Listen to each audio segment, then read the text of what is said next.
அருட்பெருஞ்சோதி அருட்பெருஞ்சோதி தனிப்பெரும் கருணை அருட்பெருஞ்சோதி.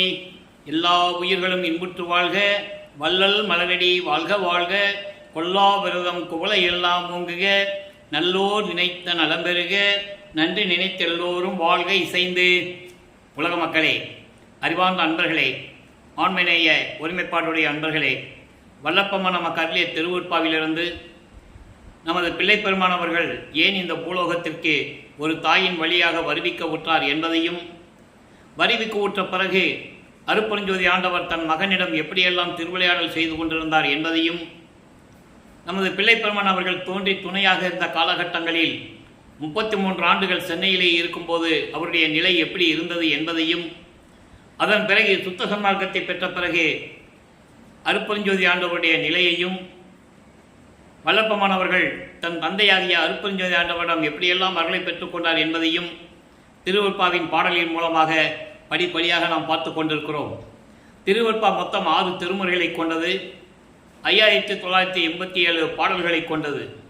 ஒவ்வொரு பதிகத்தில் இருந்தும் ஒவ்வொரு திருமுறையிலிருந்தும் பாடல்களின் மூலமாக விளக்கங்களை பார்த்து கொண்டிருக்கிறோம். நமது பிள்ளை பெருமானவர்கள் 5/10/1823 ஆண்டு வருவிக்க உற்று, அதாவது இறைவனுடைய திருவிளையாடல் 1/1/1823 ஆண்டு தொடங்குகிறது.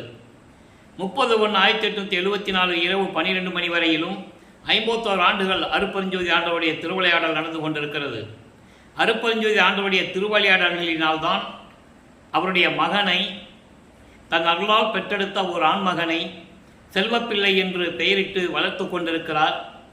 அப்படிப்பட்ட மகனை 5/10/1823 ஆண்டு சிதம்பரம் அருகிலே இருக்கின்ற மருதூர் என்ற கிராமத்திலே வசித்து கொண்டிருந்த ராமையா பிள்ளை சின்னையம்மருடைய இல்லற வாழ்க்கையிலே தனது மகனை வருவிக்க செய்தார்.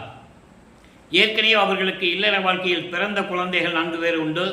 2 ஆண் பிள்ளைகள், 2 பெண் பிள்ளைகள். அவர்கள் பிறந்தவர்கள் நமது பிள்ளை பெருமான் அவர்கள் இறைவனால் வருவிக்க உற்றவர் என்பதை நாம் திருவெற்பாவிலிருந்து பார்த்து கொண்டிருக்கிறோம்.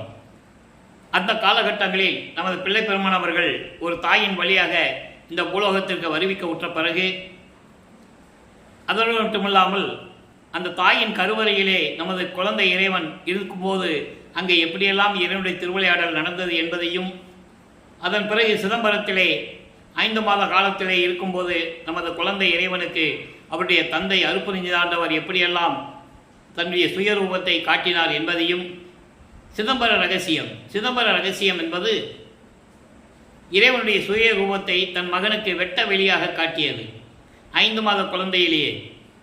இப்படியெல்லாம் திருவிளையாடல் நடந்து கொண்டிருந்த போது ராமையா பிள்ளை அவர்கள் காலமானவுடனே, அதாவது அவர் இறந்தவுடனே, சின்னையம்மை அவர்கள் இந்த 5 குழந்தைகளையும் அழைத்து கொண்டு பொன்னேரி அருகில் இருக்கின்ற சின்ன காமனம் என்ற கிராமத்திற்கு அழைத்து செல்லுகிறார்கள். அதுதான் அந்த அம்மா பிறந்த ஊர். சில காரணங்களால் அங்கு இருக்க முடியவில்லை. அதன் பிறகு சென்னையிலே வந்து குடியேறுகிறார்கள். அவர்கள் குடியேறிய பகுதி ஏழுகிணர் பகுதியில் இருக்கின்ற வீராசாமி தெருவிலே இருந்து குடியேறுகிறார்கள். அங்கேதான் நமது குழந்தை இறைவன் வளர்ந்து கொண்டிருக்கிறார். பள்ளியிலே சேர்க்கக்கூடிய காலம் வந்து விட்டது.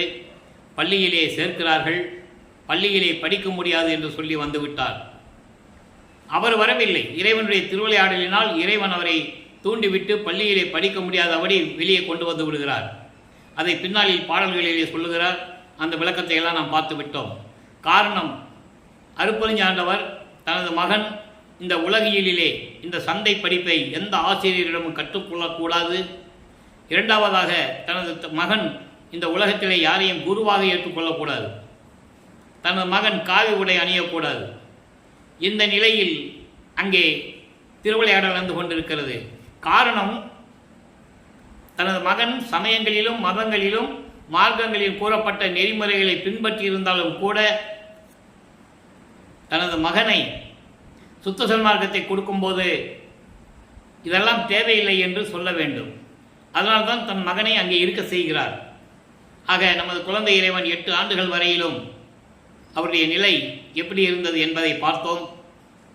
அவருக்கே தெரியாது ஏன் நம்ம இந்த நிலையில் இருக்கிறோம், ஏன் நம்மளால் பள்ளிக்கூடத்தில் படிக்க முடியல அப்படின்ற நிலை அவருக்கு அப்போது ரொம்பவும் கஷ்டத்தில், அதாவது கஷ்டம் என்பது மனவேதனையோடு நமது குழந்தை இறைவன் இருந்து கொண்டிருக்கிறார். நம்ம ஏன் பிறந்தோம், எதுக்காக இவ்வளவு நமக்கு துன்பங்கள் என்ற நிலையில் இருந்து கொண்டிருக்கிறார்? அந்த நிலையில் அவருக்கு ஒரு தனிமையான ஒரு இடம் தேவைப்படுகிறது. அப்படி அவர் தேர்ந்தெடுத்த இடம் கந்தகோட்டம் என்ற இடத்தில் இருக்கின்ற ஒரு முருகன் கோயில் சென்னைக்குள்ளே இருக்கிறது. அங்கே போய் உட்கார்ந்து கொண்டு தனிமையிலே இருந்து கொண்டிருக்கிறார். எல்லாரும் தூங்கும்போது எந்திரிச்சு போயிடுவார். அதே மாதிரி நைட்டு இரவு எல்லோரும் தூங்கின பிறகு தான் வீட்டுக்கு வருவார். இந்த நிலையில் இருந்து கொண்டிருக்கிறார். ஆக 8 ஆண்டுகள் அப்படியே கழிந்து விட்டது. இறைவன் அருட்பெருஞ்சாண்டவர் இந்த 51 ஆண்டுகளை 8 ஆண்டுகளாக பிரிக்கிறார். 6 8 48. கடைசியில் இருக்கின்ற 3 வருஷம்தான் மேட்டுக்குப்பம் சித்தி வளாகத்தில் நடந்தது. அதை நாம் ஏற்கனவே அருட்பெருஞ்சோதி ஆண்டவருடைய திருவிளையாடல் என்ற பதிவிலே நாம் பார்த்து விட்டோம். நான் ஒரு வீடியோ போட்டிருக்கோம், நீங்கள் நம்ம யூடியூப்பில் போனால் பார்த்துக்கலாம். அருட்பெருஞ்சோதி ஆண்டவரின் திருவிளையாடல் என்ற பதிவிலே நம்ம போட்டிருக்கோம். இப்போ 16 ஆண்டுகள் வரைக்கும் குறிப்பாக நமது பிள்ளைப்பெருமான் அவர்கள் அவருடைய நிலை என்ன? அதாவது 1824ஆம் ஆண்டிலிருந்து 1840 ஆண்டுகள் வரை அவருடைய நிலை. இந்த 16 ஆண்டுகளில் அவர் தோன்றி துணையாக இருந்த காலத்தில் என்ன நடந்தது என்பதைதான் திருவருட்பாவின் பாடலின் மூலமாக 1ஆம் திருமுறை 2ஆம் திருமுறை பாடல்களிலிருந்து நாம் பார்த்து கொண்டிருக்கிறோம். ஆக பிள்ளைப்பெருமான் அவர்கள் 8 ஆண்டுகள் வரையிலும் தான் யார் என்று தெரியாத நிலையில் இருந்தபோது 9ஆவது ஆண்டு தொடக்கத்தில் வல்லப்பமலக வருவிக்க விட்டு 9ஆவது ஆண்டு தொடக்கத்தில் இறைவன் அவர் முன் தோன்றி எழுந்தருளி, மகனே, என் அருளால் நீ இந்த பூலோகத்திற்கு ஒரு தாயின் வழியாக நீ வருவிக்க உற்றவன். சில காரண காரியங்கள் இந்த பூலோகத்தில் உன்னால் நடக்க வேண்டியது இருக்கிறது. அதை முன்பருவம் பின்பருவம் காட்டி அருள் செய்வேன் என்று கூறுவார். முன்பருவம் பின்பருவம் என்பது அந்தந்த காலகட்டங்களில் அருள் செய்வேன், ஞானத்தை பெற்றுக்கொள் என்று சொல்லி தன் மகனுக்கு ஞானத்தை கொடுத்துவிட்டு மறைந்து விடுகிறார். அதன் பிறகு இவருக்கு ஒரு மறைப்பு நிலை ஏற்படுகிறது. மறைப்பு நிலை என்பது சில விஷயங்கள்லாம் அவருக்கு இந்த நிலையில் தெரியாது. அதன் பிறகுதான் பாடலிலே சொல்லுவார், விண்ணுலகத்திலே இந்த பூலோகத்துக்கு வருவதற்கு முன்னால் விண்ணுலகத்திலே எப்படி இருந்தார், எப்படி தன் தந்தையிடம் வளர்ந்து கொண்டிருந்தார் என்பதையும் பின்னாளில் பாடல்களிலே கூறியிருப்பார். நாம் அந்த காலகட்டங்கள் வரும்போது பார்த்து கொள்ளலாம். ஆக இந்த நிலையில் இருக்கும்போது இப்போது அவருக்கு இறைவனுடைய மகன் என்று மட்டும் தெரியும். அப்போ அருட்பெருஞ்சாண்டவர் யார், சுத்த சன்மார்க்கம் என்ன அப்படின்றது அவருக்கு தெரியாது. நல்லா நீங்கள் புரிஞ்சுக்கிட்டே வரணும். அவருக்கு எந்த நிலையும் அப்போ தெரியாது. இப்போது 8 ஆண்டுகள் வரைக்கும் இருந்த நிலை இப்போ வேறு. இப்போ இறைவனுடைய மகன் என்ற நிலை மட்டும் தெரியும். அப்போது மகன் என்ற நிலை தெரிந்த பிறகு இந்த சமயங்களும் மதங்களும் மார்க்கங்களும் கோலோச்சி நின்ற காலகட்டங்களில் மக்களை சமயங்களும் மதங்களும் மார்க்கங்களும் எப்படியெல்லாம் சூழ்ந்து கொண்டிருந்தன என்ற நிலையான காலகட்டங்களில் இவரும் சைவ குலத்திலிருந்து வருவிக்க உற்றதனால் சைவ சமயத்தின் தலைவனாகிய சிவபெருமானை ஏற்றுக்கொண்டு நமச்சிவாயா, சிவாய நம, ஓம் சிவாயா என்று மந்திரங்களை சொல்லி சரியை கிரியை யோகம் என்ற 12 நிலைகளில் இருந்து கொண்டிருக்கிறார். சரியை கிரியை யோகம் என்ற 12 நிலைகளும் சமயங்களையும் மதங்களையும் மார்க்கங்களையும் சார்ந்தது. உருவ வழிபாடு, அந்த உருவத்திற்கு வேள்வி வளர்த்து மந்திரங்களை சொல்லி வழிபடுவது, இந்த நிலையில் இருந்து கொண்டிருக்கிறார். ஆனால் வல்லப்பமானவர்கள் அந்த காலகட்டத்தில் கூட தமிழில் மட்டும்தான் இறைவனை பற்றி பாடி வணங்கி கொண்டிருக்கிறார் என்பதை நான் பதிவு செய்ய கடமைப்பட்டிருக்கிறேன். அந்த காலகட்டங்களில் இறை வழிபாடெல்லாம் சமஸ்கிருதத்தில் இருக்கும். சமஸ்கிருதத்தில் தான் இருக்கும். ஜாதிகள் வேறுபாடுகள் இருந்தது, மனிதர்களிடையே பிரிவினவாதம் இருந்தது. இதையெல்லாம் இந்த சமயங்களும் மதங்களும் மார்க்கங்களும் செய்து கொண்டிருந்தன. மதங்கள் செய்து கொண்டிருந்ததை சொல்வதை விட அதை சார்ந்தவர்கள் மக்களை அதில் ஈடுபடுத்தி பிரிவினைவாதங்களை ஏற்படுத்தி பிரிவினைகளை ஏற்படுத்தி மக்களை நடத்தி கொண்டிருந்தார்கள் என்பதுதான் யதார்த்தமான உண்மை. அந்த காலகட்டங்களில் நமது பிள்ளைப்பெருமான்கள் செந்தமிழில் இறைவனை பற்றி பாடுகின்ற ஆற்றலை பெற்றுக்கொள்ளுகிறார். இறைவனை பற்றி பாடுகிறார், சிவபெருமானை பற்றி பாடுகிறார். 1ஆம் திருமுறை உருவாகிறது.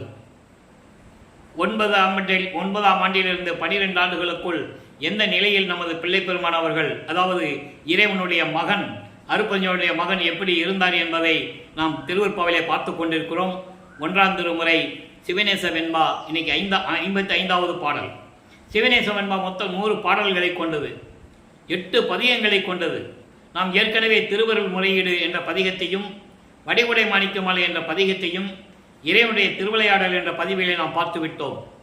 இப்போ சிவநேச வெண்பா என்பது சிவபெருமானுடைய நிலையையும் இவர் சிவபெருமானிடம் எப்படி முறையீடு செய்கிறார் என்ற நிலையையும் பார்த்து கொண்டிருக்கிறோம். பாடலை பாருங்க. நாண வத்தினேன் எனையோ, நாண வத்தினேன் எனையோ, நாயேனை மூடி நின்ற ஆணவத்தையோ நான் அறியேனே. வீணவத்தில் தீங்குடையாய் என்னை இவன் செய்த பிழையை நோக்கி அருள் பாங்குடையாய் தண்டிப்பது. இது பாடல். பாடல் கடினமாக இருந்தால் கூட இறைவன் கொடுத்த விளக்கம் மிகவும் எளிமையானது. ஏன் இந்த பாடல்களை சொல்லி வல்லப்பனுடைய நிலையை தெரியப்படுத்த வேண்டியது இருக்கின்றதென்றால் இது காலத்தின் கட்டாயம்.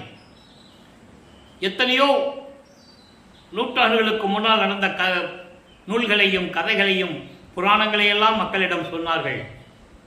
ஆனால் 19வது நூற்றாண்டிலே இறைவனுடைய மகனாக வருவி கூற்ற வள்ளலார் அருளிய திருவருட்பாவை உலக மக்களிடம் யாரும் தெரிவிக்கவில்லை என்பதுதான் வேதனையான விஷயம். எத்தனையோ தமிழ் அறிஞர்கள், தமிழை கற்றவர்கள் எத்தனையோ பேர் தோன்றினார்கள். ஆனால் திருவருட்பாவை கையில் எடுக்கவில்லை. காரணம், அங்கே சமயங்களும் மதங்களும் மார்க்கங்களும் எப்படியெல்லாம் மக்களை ஆட்சி கொண்டிருக்கின்றன, அதில் சிக்கிக்கொண்டு மக்கள் எப்படியெல்லாம் தவித்து கொண்டிருக்கிறார்கள், அதெல்லாம் தேவையில்லை என்று ஒரு இறைவன் இந்த தமிழ்நாட்டிலே வருவிக்க உற்று எப்படியெல்லாம் சுத்த சன்மார்க்கத்தை மக்களிடம் சொன்னார்கள் என்ற உண்மை திருவருட்பாவில் இருக்கிறது. அதனால்தான் திருவருட்பாவை யாரும் கையில் எடுக்கவில்லை என்பதை இங்கே நான் குறிப்பிட்டு சொல்ல கடமைப்பட்டிருக்கிறேன். ஆக இந்த நிலையில் இருக்கும்போது இந்த பாடலுடைய விளக்கம் பாருங்க. அதாவது, நான் வெட்கமில்லாதவன் என்றோ, நாண வத்தினேன் என்னையோ, நான் வெட்கமில்லாதவன்று என்னையோ, அதே போல இந்த சிறியவனை மறைத்து மூடி நிற்கின்ற, என்னை ஆட்டி படைத்து கொண்டிருக்கின்ற ஆணவத்தினால், நான் ஆணவம் உடையவன், நான் செருக்கு உடையவன், தலைக்கணம் பிடித்தவன் என்று என்னை நீ நினைத்தாயோ என்று எனக்கு தெரியவில்லை. இவன் ஒரு வெட்கமில்லாதவன், இவன் ஆணவம் கொண்டவன் என்று நீ என்னை நினைத்து கொண்டிருப்பாய் என்று எனக்கு தெரிகிறது. ஆனால் எனக்கு தெரியவில்லை எது உண்மை என்று. நான் வெட்கமில்லாதவனா, ஆணவத்தோடு இருந்து கொண்டிருக்கிறானா என்று எனக்கு தெரியவில்லை. ஆனால் வீணான பழியில் சிக்கிக்கொண்டு, நல்ல கவனிக்கணும், வீணான பழியில் சிக்கிக்கொண்டு தீமைகளையும் குற்றங்களையும் சுமந்து கொண்டு இருக்கின்ற என்னை, இது ஏன் குறிப்பிடுகிறார் என்றால், என்னை இந்த பூலோகத்திற்கு வருவிக்க செய்துவிட்டு 8 ஆண்டுகள் வரையிலும் என்னை சிக்கலிலே மாட்டிவிட்டு இந்த உலக வாழ்க்கையிலே நான் படுகின்ற துன்பங்களையும் துயரங்களையும் எல்லாம் சுமந்து கொண்டு இருந்து கொண்டிருக்கிறேன். அப்படிப்பட்ட என்னை என் முன் தோன்றி நீ என் மகன் என்று கூறிவிட்டு மறைந்து விட்டாய். நான் வெளியவும் சொல்ல முடியவில்லை, என்னிடம் சத்தியம் வாங்கி கொண்டாய் வெளியே சொல்லக்கூடாது என்று. இப்போ நான் என்ன செய்வது? இந்த சூழ்நிலையில் நான் இருந்து கொண்டிருக்கிறேனே. என்னுடைய பிழைகளையெல்லாம், என்னுடைய தவறுகளையெல்லாம் நீ நினைத்து கொண்டு என்னை தண்டிப்பது உன்னுடைய அருளுக்கு அழகா? நீ என் தந்தை அல்லவா, நான் உன் மகன் அல்லவா, விரைவில் வந்து எனக்கு அருள வேண்டாமா என்ற நிலையில் இந்த பாடலை நமக்கு அருளியிருக்கிறார்கள். ஆக நீங்கள் ஒன்று மட்டும் மனதில் நன்றாக வைத்துக் கொள்ள வேண்டும். வல்லப்பமானவர்கள் சாதாரண ஒரு குழந்தையாக பிறக்கவில்லை என்பதை நீங்கள் புரிந்து கொள்ள வேண்டும். ஏன் பிறகு சமயங்களில் இருந்தார் என்றால், இறைவன் தன் மகனை அங்கு இருக்க வைக்கிறார். அதன் பிறகு இது பொய் என்று சொல்ல வேண்டும். காரணம், இந்த சமயங்களும் மதங்களும் மார்க்கங்களும் மக்களை பிரிவினைப்படுத்தி, வேறுபடுத்தி, ஏற்றத்தாழ்வுகளை படுத்தி, கீழ் ஜாதி மேல் ஜாதி என்று சொல்லியும் வர்ணங்களை பயன்படுத்தி மக்களை எப்படியெல்லாம் எப்படி துன்பறித்துக் கொண்டிருக்கிறார்கள் என்பதையும், அதனால் எப்படி மக்கள் துயரங்களை அனுபவித்துக் கொண்டிருக்கிறார்கள் என்ற நிலையையும் உலக மக்களுக்கு சொல்ல வேண்டும் என்ற நிலைக்காகத்தான் பிள்ளை பெருமானவர்கள் இந்த பூலோகத்துக்கு வருவிக்க விட்டார். ஆக இந்த பாடலிலே நாம் பார்த்து விட்டோம், தெளிவாக பார்த்துட்டோம். இப்போ வல்லப்பெருமான் அவர்கள் 12 ஆண்டுகளுக்கு பிறகு நமது குழந்தை இறைவன் நாங்கள் குடியிருந்த பகுதியிலிருந்து திருவொற்றியூருக்கு செல்லுகிறார். அவரை மனம் தூண்டி விடுகிறது. திருவொற்றியூருக்கு போன் தூண்டி விடுது. தூண்டி விடுது என்பதை சொல்வதை விட அருப்ப ஞானவர்கள் திருவிளையாடல் செய்கிறார். அவருடைய மனதை தூண்டி விடுகிறார். எனது மகனை திருவொற்றியூருக்கு அழைத்து செல்லென்று. 2ஆம் திருமுறை உருவாகிறது. 113 பதிகங்கள், 1207 பாடல்கள். இதுவரையிலும் நாம் கிட்டத்தட்ட 35 பதிகங்களுடைய விளக்கங்களை பார்த்துவிட்டோம். இப்போ 36வது பதிகத்திலே நெஞ்சை தேற்றல் என்ற பதிகத்தை பார்த்து கொண்டிருக்கிறோம். நெஞ்சை தேற்றல் என்பது மனதை சமாதானப்படுத்துவது. திருவொற்றியூருக்கு போன்னு சொன்னார். மனம் அவரை கிளப்பி விடுது. திருவொற்றியூருக்கு போனார். அங்கே இருக்கிற நிகழ்ச்சிகளை நம்ம ஏற்கனவே இதுக்கு முன்னால் இருந்த பதிகத்தில் பார்த்தோம். இப்போ அங்கே என்னோட வான்னு சொல்லி கூட்டு போவார் மனதை. இப்போ அந்த மனதை சமாதானப்படுத்துகிறார். நம்ம திருவொற்றியூருக்கு போய் அங்கே இருக்கிற தியாகராஜ பெருமானை வணங்கி அவர் எனக்கு என்ன கொடுக்குறாரோ அதை வாங்கி நீ உனக்கு அப்படியே கொடுக்குறேன், நீ கவலைப்படாதே, பயப்படாதே என்ற நிலையில் இந்த பாடலில் நமக்கு அருளி இருக்கிறார்கள். இன்னைக்கு 2வது பாடல். அந்த பதிகத்திலே இன்னைக்கு 2வது பாடல். தீது வேண்டிய சிறியதம் மனையில் சென்று நின்று நீ திகைக்கடல் நெஞ்சே.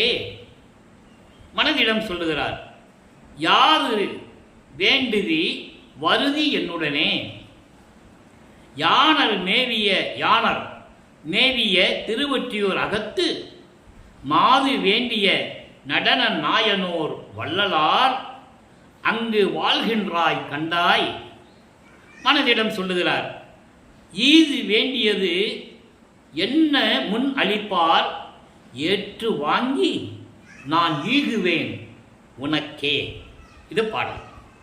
அதாவது மனமே, நீ என்ன பண்ற, தீமைகள் செய்கின்ற தீயவர்களின் வீட்டிற்கு சென்று அவர்கள் வீட்டு வாசப்படியில் நின்று கொண்டு காத்து கொண்டு இருக்க வேண்டாம்.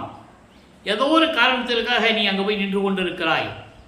உண்ண உணவு உடுக்க உடை வேண்டி தீயவர்களுடைய வீட்டு வாசலில் போய் நின்று கொண்டிருக்கிறாய்.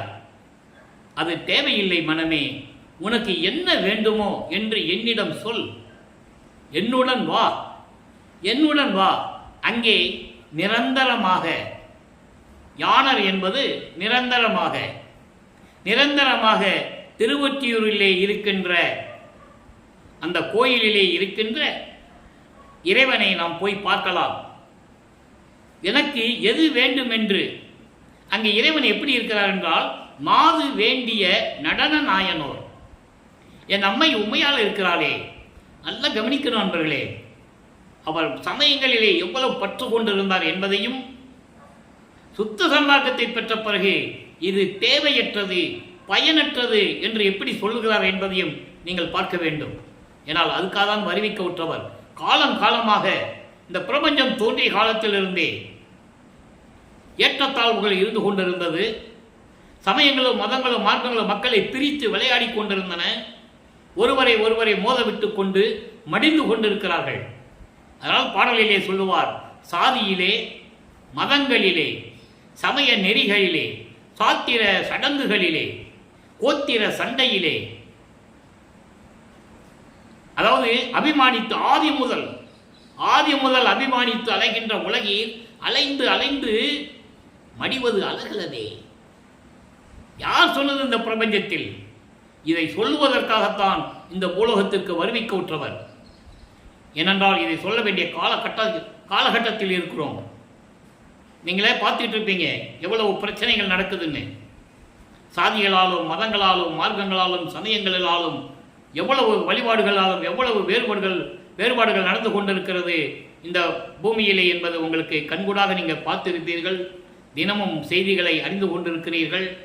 இந்த நிலைகளெல்லாம் மாற வேண்டும் என்பதற்காகத்தான் இறைவனே வருவிக்க உற்றவர். இதெல்லாம் வேண்டாம் என்று சொன்னவர். இதை மக்களிடம் யாரும் சொல்லாததினால் யாருக்கும் தெரியவில்லை. ஆக இந்த காலகட்டங்களில் அவர் சிவபெருமானை வழிபட்டு கொண்டிருக்கிறார். அப்போ நம்ம திருவொற்றியூரில் போய் எனது அம்மை உமையாளோடு இருக்கின்ற திருவொற்றியூரில் இருக்கின்ற இறைவனை போய் நாம் பார்க்கலாம். அங்கே தான் அவர் இருக்கிறாரு. அவர்கிட்ட போய் எது வேண்டும் என்று நான் கேட்பதற்கு முன்னாகவே எனக்கு கொடுப்பாரு. அதை வாங்கி அப்படியே உனக்கு கொடுத்துட்றேன், எனக்கு வேண்டாம், அந்த கர்மம் எனக்கு அதுக்கு, எனக்கு எதுவும் தேவையில்லை. என்ன கொடுக்குறாரோ அதை அப்படியே உன்னிடம் கொடுத்துக்கிறேன் மனமே, நீ நிம்மதியாக இரு, என்னுடன் வா என்று சொல்லுகிறார்.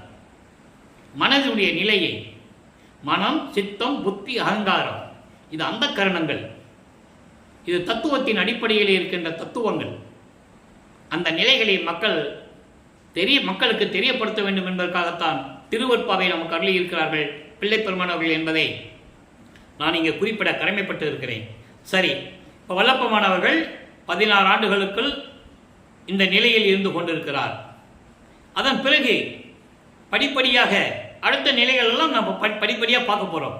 இந்த 16 ஆண்டுகளுக்கு இந்த நிலை என்ன, அதற்கு மாறாக சுத்த சன்மார்க்கத்தை பெற்ற பிறகு அவருடைய நிலை என்ன, அருட்பெருஞ்சோதி ஆண்டவர் தான் இறைவன் என்று தெரியும், அவர்தான் அவருடைய தந்தை என்று தெரியும். சுத்த சன்மார்க்கத்தை பெற்ற பிறகு இறைவன் எப்படிப்பட்ட நிலையில் இருக்கிறார், அந்த இறைவனிலிருந்து தான் பெற்ற அருள்களெல்லாம் என்ன என்பதை நாம் 6ஆம் திருமுறையிலிருந்து பார்க்கிறோம். 6ஆம் திருமுறை பதிகம் 36, 2ஆம் திருமுறையில் இப்போ நம்ம பார்த்தது பதிகம் 36, நெஞ்சை தேற்றல், நெஞ்சை தேற்றுவது, நெஞ்சை சமாதானப்படுத்துவது, மனதை சமாதானப்படுத்துவது. அதே இது 36வது பதிகம் 6ஆம் திருமுறையிலே உண்மை கூறல், இந்த பூலோகத்திற்கு தான் வருவிக்க உற்று பிரபஞ்சத்தின் உண்மைகளையும் இறைவனுடைய நிலையையும் எப்படி உண்மையை கூறுகிறார் என்பதுதான் உண்மை கூறல் என்ற பதிகத்திலே 2வது பாடல். பெறுவது நுமையன்றி பிரிது ஒன்றும் விரும்பேன், பேசல் நும் பேச்சு அன்றி பிரிது ஒன்றும் பேசேன், உருவது நும் அருள் அன்றி பிரிது ஒன்றும் ஓவேன், உன்னல் உன் திறனன்றி பிரிது ஒன்று உன்னேன், மறுநெறி தீர்த்து, நல்லா கவனிக்கணும், மறுநெறி தீர்த்து, அண்டர்லைன், முக்கியமான வரியாதான், மறு அறி தீர்த்து என்னை வாழ்வித்துக் கொண்டீர் வள்ளலே நும் திருவடி கண்டு அல்லால் அறுசுவை உண்டி கொண்டு அருந்தவும் மாட்டேன், அருட்பெருஞ்சோதியர் ஆணை நும் மீதே. அதாவது நான் என்ன பெறணும், நான் எப்படி என்ன எனக்கு வேணுன்றது உன்னிடம் தானே கேட்பேன், உன்னை தவிர வேறு எதுவும் எனக்கு வேண்டாம். இந்த உலக விடயங்களாகிய மண்ணாசை, பெண்ணாசை, பொன்னாசை, இந்த நிலைகள் எல்லாம் எனக்கு வேண்டாம். உன்னை தவிர எனக்கு எதுவே தேவையில்லை. நான் பேசுவது கூட உன்னை தவிர வேறு யாரை பற்றியும் பேச மாட்டேன். விண்ணுலகத்தில் இருக்கின்றவர்களை பற்றி நான் பேசவே மாட்டேன். ஏனென்றால் ஒரு பாடலிலே சொல்லுவார், அந்த தேவர்களெல்லாம் செத்து செத்து பிறக்கும் தேவர்கள், அவர்கள் என் முன் வழியிலர் என்று கூறுவார், தெளிவாக கூறுவார். இன்று நம்ம மக்கள் எல்லாம் சண்டையிட்டுக் கொண்டிருக்கிறார்கள். மதங்களை வைத்துக்கொண்டு, மார்க்கங்களை வைத்துக்கொண்டு, சமயங்களை வைத்துக்கொண்டு சண்டையிட்டுக் கொண்டிருக்கிறார்கள். அதெல்லாம் தேவையில்லை என்று கூற வந்தவர் தான் நமது பிள்ளைப் பெருமான் அவர்கள். சுப்பிரமணியம் என்ற தத்துவத்தை கொண்டவன் முருகன், தத்துவத்தின் அடிப்படையில் வர வைக்கப்பட்டவன். காணாபத்தியன், அதாவது கணபதி என்ற தத்துவத்தை கொண்டவன் விநாயகன். இவர்கள்லாம் தத்துவங்களின் அடிப்படையில் வந்தவர்கள். கடவுள் நிலைக்கு கோடான கோடி பங்கு கீழ்நிலையில் இருக்கின்றவர்கள். இவர்கள் தத்துவங்களின் அடிப்படைக்கு வந்தவர், தத்துவங்களின் அடிப்படையிலே இருந்தவர்கள் என்பதை திருவற்பாவிலே தெளிவாக எழுதியிருக்கிறார்கள். நமது பிள்ளைப் பெருமான் அவர்கள் சமயங்களிலே எவ்வளவு பற்று கொண்டிருந்தார் என்பதை நாம் பார்த்து கொண்டிருக்கிறோம் இல்லையா? அதே நேரத்தில் சுத்த சன்மார்க்கத்தை பெற்ற பிறகு எவ்வளவு தெளிவாக கூறுகிறார் என்பதை இந்த பாடலிலே பார்க்கிறோம். நான் பேச வேண்டும் என்றால் கூட உன்னை பற்றி தான் பேசுவேன், பிறரை பற்றி எனக்கு பேச வேண்டிய அவசியம் இல்லை. அருள் வேண்டும் என்றால் கூட உன்னுடைய அருள் தான் எனக்கு வேண்டும். உன்னுடைய அருள் தான் சாதியும் மதமும் சமயமும் இல்லாதது. சாதியும் மதமும் சமயமும் பொய்யென ஆதியில் உணர்த்தி அருட்பெருஞ்சோதி. சாதியும் மதமும் சமயமும் காணா ஆதி அனாதையாம் அருட்பெருஞ்சோதி. இறைவனுக்கு இதெல்லாம் உகந்தது அல்ல. ஆனால் பின்னாலே வந்தவர்கள் இதை மக்களை பிரிவுபடுத்த வேண்டும் என்ற நிலையில் மக்களுக்காக அவர்கள் மக்களிடம் வந்து பிரிவினை ஏற்படுத்தினார்கள். அந்த நிலை மாற வேண்டும். இது காலத்தின் கட்டாயம். தாழ்ந்தவர்கள் உயர்ந்தவர்கள் என்ற நிலை இல்லை. அதாவது வல்லப்பெருமான் கூறியது வழிபாட்டுக்கு எதிரானதல்ல.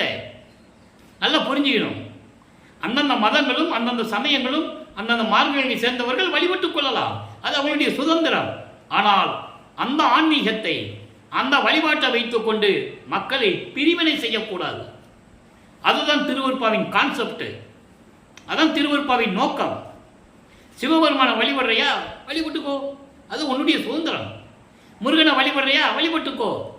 ஆனால் முருகனை வைத்துக்கொண்டு பிரிவினை செய்யக்கூடாது என்பதுதான் திருவருட்பாவின் நோக்கம். முருகன் என்பது குறிப்பிட்டு சொல்லுகிறேன். அதே மாதிரி ஒவ்வொரு தலைவனைகளை வைத்துக்கொண்டு பிரிவினை பண்ணக்கூடாது. அவர்களுக்கு தேவையா, நீங்கள் ஆன்மீகத்தில் இருக்கிறீர்களா, எந்த கொள்ளுங்கள். சுத்த சன்மார்க்கம் இதுக்கு எதிரானது, இதெல்லாம் தேவையில்லாதது என்ற நிலையை திருவருட்பாவிலே பார்த்து கொண்டிருக்கிறோம். ஆக அருளை வேண்டும் என்றால் உன் அருள் மட்டும்தான் எனக்கு தேவை, மற்றவையெல்லாம் எனக்கு விருப்பம் இல்லை, எனக்கு தேவையில்லை. அதுக்குதான் பாடலில் சொல்லுவாரே, என்றே மெய்கண்ட நான் மற்ற தெய்வங்களை மெவுவேனோ. அதே அகப்பை என்ற ஒரு சித்தர் கூறுவார். அந்த சித்தரை வெளியே கொண்டு வரவே இல்லை. அந்த சித்தர் தான் பிரபஞ்சத்தின் உண்மையை கூறியது. அன்பர்களை, நான் ஏற்கனவே திருவருட்பாவை பற்றி பேசும்போது மற்ற நூல்களை பற்றி நான் பேசுவதில்லை. ஆனால் சில இடங்களில் சொல்ல வேண்டிய கடமை இருக்கிறது. உண்மையை மறைக்கக்கூடாது. அகப்பை என்ற சித்தர், அகத்தை, அவர் பேரு அகத்தை சித்தர், உள்ளத்தை பேயாக வர்ணனை செய்து பாடியவர்.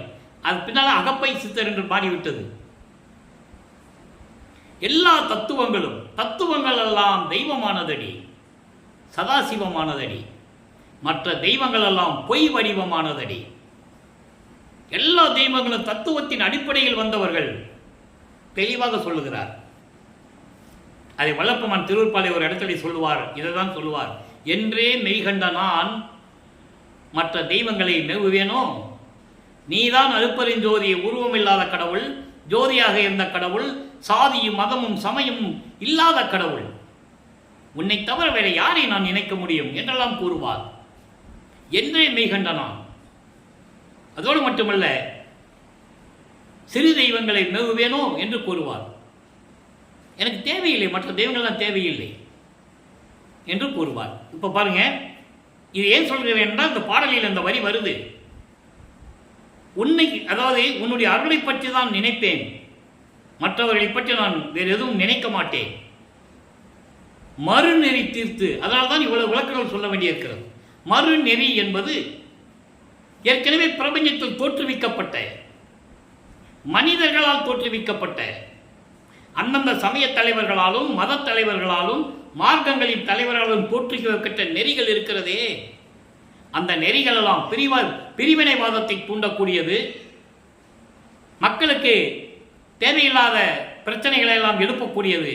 மறுநெறி, சமயங்களிலும் மார்க்கங்களிலும் மதங்களிலும் கூறப்பட்ட நெறிகள் பிரிவினை சக்தியை கொடுக்கக்கூடியது, வேறுபடுத்தக்கூடியது, மக்களை பிரித்து காட்டக்கூடியது.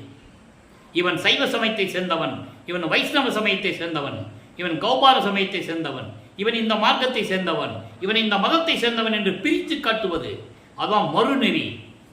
அவற்றையெல்லாம் நீக்கி என்னை ஆட்கொண்டீர் வள்ளலே, நும் திருவடி கண்டு அல்லால். இறைவனே, உன்னுடைய திருவடியை பார்த்து வணங்க வேண்டும், அது வணங்க வேண்டும். நீ கால தாமதம் செய்தால் எனக்கு இந்த அறுசுவை உணவு என்று சொல்லுகிறார்களே, அதெல்லாம் எனக்கு எதற்கு, எனக்கு தேவையில்லை. அருப்பெருஞ்சோதியில் ஆணை மீது, இது மீது சத்தியம், விரைவில் பூலோகத்திற்கு வருவாயாக, வந்து என்னை ஆட்கொள்வாயாக என்று கூறுகிறார். சமயங்களும் மதங்களும் மார்க்கங்களும் சொல்ந்து கொண்டு இந்த மக்களை எப்படியெல்லாம் வாட்டி வதைத்துக் கொண்டிருக்கிறது என்பதை நீ எனக்கு சன்மார்க்கத்தை கொடுத்து என்னை தெளிவுபடுத்தினாய். இதை மக்களிடம் கூறுவதற்காகத்தான் என்னை வருவிக்க செய்தாய். அழகா சொல்வார் பாட்டில், அகத்தை கருத்து புறத்தை வெளுத்திருந்த உலக அனைவரையும் சகத்தை திருத்தி சன்மார்க்கத்தை அடைவித்திட அவரும் இகத்தை பரத்தை பெற்று மகிழ்ந்திடுவதற்கென்றே என்னை உகத்தே இறைவன் வருவிக்க உற்றேன், அருளை பெற்றேனே என்று கூறுவார். சமயங்களையும் மதங்களையும் மார்க்கங்களையும் பின்பற்றி கொண்டு அந்த பிரிவிதமான சக்திகளை ஏற்றுக்கொண்டு மக்களை எப்படியெல்லாம் உள்ளத்தில் ஒன்று வைத்துக்கொண்டு வெளியிலே ஒன்று பேசிக்கொண்டு துன்பட்டு கொண்டிருக்கிறார்களோ, துயரப்பட்டு கொண்டிருக்கிறார்களோ அவர்களையெல்லாம் ஒன்றா சேர்த்து சுத்த சன்மார்க்கத்தை கொடுத்து, மக்களே உங்களுக்கு பிரிவினைவாதம் வேண்டாம், அதெல்லாம் மக்களை பிரிவினைப்படுத்துவது தேவையில்லை, நீங்கள் சுத்த சன்மார்க்கத்துக்கு வாருங்கள், இங்கே ஒரே மார்க்கம்தான், இங்கே எல்லோருமே சமம், சமரசம், எல்லாருக்கும் ஒரே நிலை, சமமான நிலை, சமரச சுத்த சன்மார்க்க சத்திய சங்கம், இங்கே வாருங்கள், இது இறைவன் கொடுத்த சங்கம், எல்லாருமே சமம், இங்கே வாருங்கள் என்று சொல்லி சுத்த சன்மார்க்கத்தில் இணைத்து அவர்களெல்லாம் இன்புற்று வாழ வேண்டும். பிரிவினைவாதம் இல்லாமல், எந்த வேறுபாடு இல்லாமல், முரண்பாடுகள் இல்லாமல் உலக மக்களெல்லாம் ஒன்றுபட்டு வாழ வேண்டும், சமமாக வாழ வேண்டும், ஏற்றத்தாழ்வு இல்லாமல் வாழ வேண்டும் என்பதற்காகவே என்னை இந்த கலியுகத்திற்கு, உகத்தை என்பது கலியுகம் என, கலியுகத்தின் கடைசி கட்டம், கலியுகம் 1900 ஆண்டுகளில் முடிந்துவிட்டது. இதை உலக மக்களுக்கு தெரிவித்ததே நமது இறைவன் வல்லற்பமான் அவர்கள்தான். ஒரு மனிதனாகவே மக்களோடு வாழ்ந்து கொண்டிருந்தவர். அப்போ இந்த கலியுகத்திலே என்னை வருவிக்க செய்து இறைவன் என்னை வருவிக்க விட்டான். காரணம், உங்களுக்கெல்லாம் இந்த உண்மையை தெரியப்படுத்த வேண்டும். பிரிவினைவாத சக்திகள் ஓங்கிக் கொண்டிருக்கின்றன, இதை வைத்துக்கொண்டு மக்களை பிரித்து கொண்டிருக்கிறார்கள். இந்த நிலை மாற வேண்டும் என்பதற்காகவே இந்த பூலோகத்திற்கு நான் இறைவனால் மகனாக வருவிக்க உற்றவன் என்று கூறுகிறார். ஆக இந்த நிலைகளில் இருக்கும்போது நீங்கள் புரிந்து கொள்ள வேண்டும், நாம் எல்லாம் ஒன்றுபட்டவர்கள், நமக்குள் பிரிவினை வேண்டாம், மதவாதம் வேண்டாம், சமயவாதம் வேண்டாம், மார்க்கங்களின் பிரிவினைகள் எல்லாம் நமக்கு தேவையில்லை என்ற நிலையை உணர்த்தி கொண்டிருப்பவர்தான் 5 தொழில்களையும் செய்து கொண்டு இந்த பிரபஞ்சத்தை இயக்கிக் கொண்டிருக்கின்ற நமது பிள்ளை பெருமானவர்கள் என்பதை நீங்கள் புரிந்து கொள்ள வேண்டும். சரி, இப்போ இறைவனிடம் சொல்லியாச்சு, இறைவனுடைய அருள் பெற்றதை சொல்ல வேண்டும்.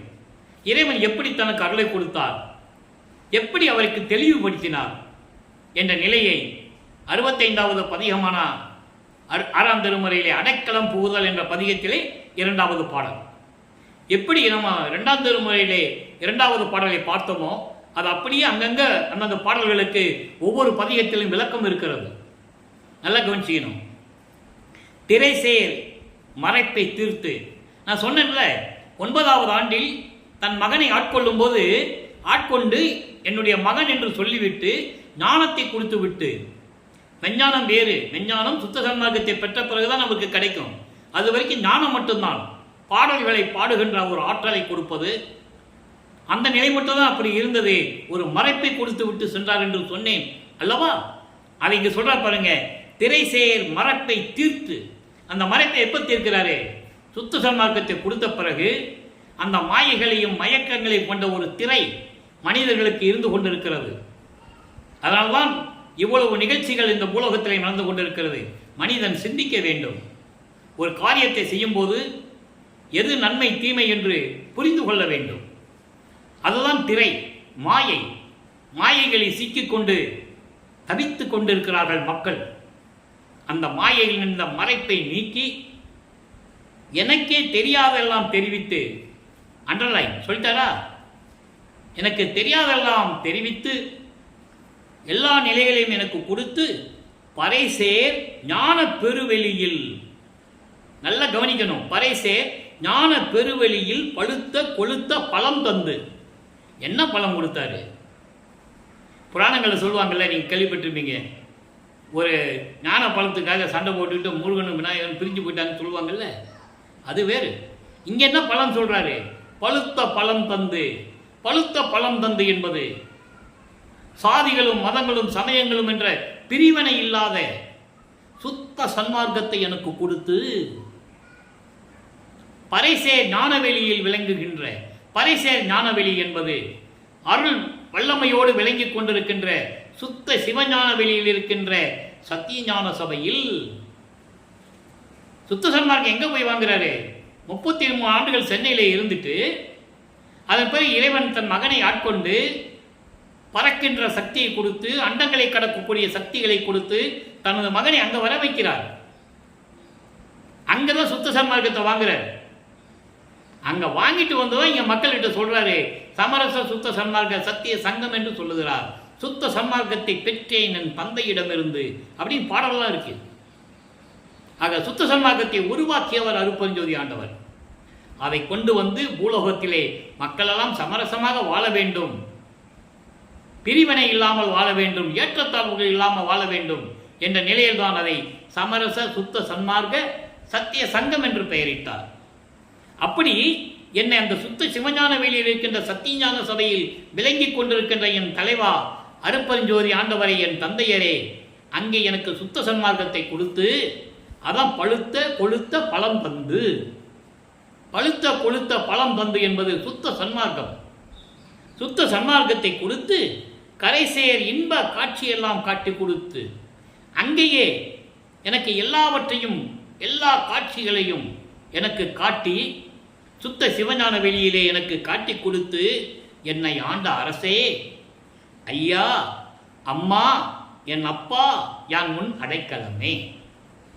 எப்படி சொல்ற பாருங்க. ஆக மக்கள் எல்லாம் பிரிவினை சக்திகளோடு மாட்டிக்கொள்ளாமல் சுய நினைவோடு சிந்தனையோடு எல்லாமே ஒற்றுமையோடு சமரசமாக வாழ வேண்டும்.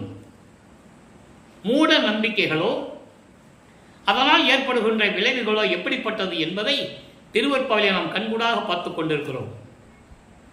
இதனால் வந்த விளைவுகள் தான் மக்களை ஆட்டி படைத்துக் கொண்டிருக்கிறது. அதிலிருந்து நாம் மீள வேண்டும்.